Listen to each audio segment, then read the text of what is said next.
G'day, I'm Dr. Tim Carey. I'm a controller, and so are you. Control matters. This short story is called Life is Control. It's a shame that the term control has acquired an unwelcome reputation. No one, for example, wants to be known as a control freak. This is unfortunate because there's a growing science of control that is informed by perceptual control theory, or PCT, which explains that, in the final analysis, we are all control freaks. One of the secrets to living well is to recognize our own and other people's controlling natures in all that we do. An informal definition of control could be making things happen the way we want. This definition describes a process of keeping things the way we want them to be. At every point in time, we act to keep the way we want things to be and the way things are as close as possible.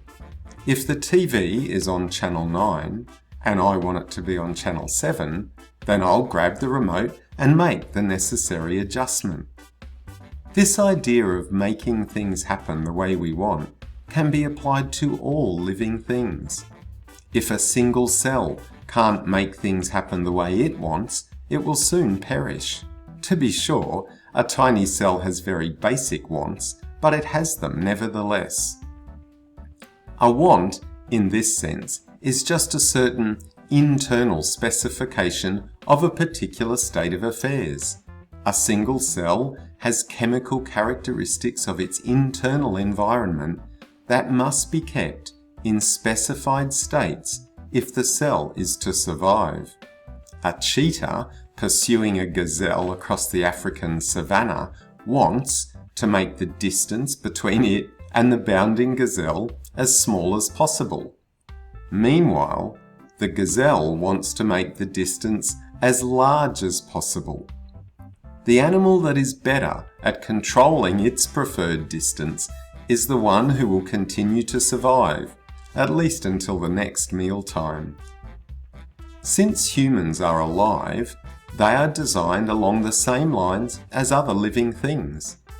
This means that humans control. Keeping our body temperature constant is a control process. Crossing the street is a control process. Posting on Facebook is a control process. And typing "the" is a control process. Babies control, Irish dancers control, and tennis players control. I love watching tournaments like the US Open and Wimbledon, and every year the singles champions are the woman and the man who could control the speed and direction of the tennis ball better than any other woman or man. Interestingly, our actions or behaviour are just one part of the process of control. In fact, when we come to understand behaviour as control, we can make a lot more sense of behaviour than is otherwise possible.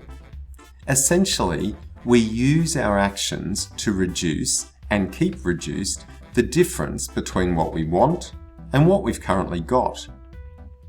Behaviour, then, is the process of ensuring the want-got difference stays small, and to accomplish this, the same actions can be used to control different things, and different actions can be used to control the same thing.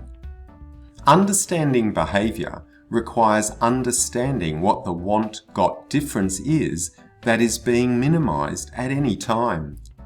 Someone waving his hand on the footpath could be hailing a cab, or catching a police officer's attention, or saying goodbye to a friend. We cannot tell what people are doing just by observing their actions. The point of a person's actions can only ever be established from that person's perspective in terms of the want-got difference that has got her attention. Successful living requires having a clear idea of what you want and the means to keep the want-got differences minimised. Problems arise when people want incompatible things at the same time. A person might want help from others, for example, but might also want to push people away. In this situation, trying to reduce one want-got difference will increase the other want-got difference, and vice versa. Or, if one person's idea of the perfect evening is a quiet night in front of the fire with his favourite Zinfandel, and another person's perfect evening is turning up to support her NBL team, then these people will find it difficult to spend perfect evenings together. So, it's time to embrace the control freak in each of us. Learning about our own controlling nature and finding ways to control what we want without preventing others from doing the same thing will lead to contented and harmonious day-to-day living for us all. So, what did you think about that? Bye for now.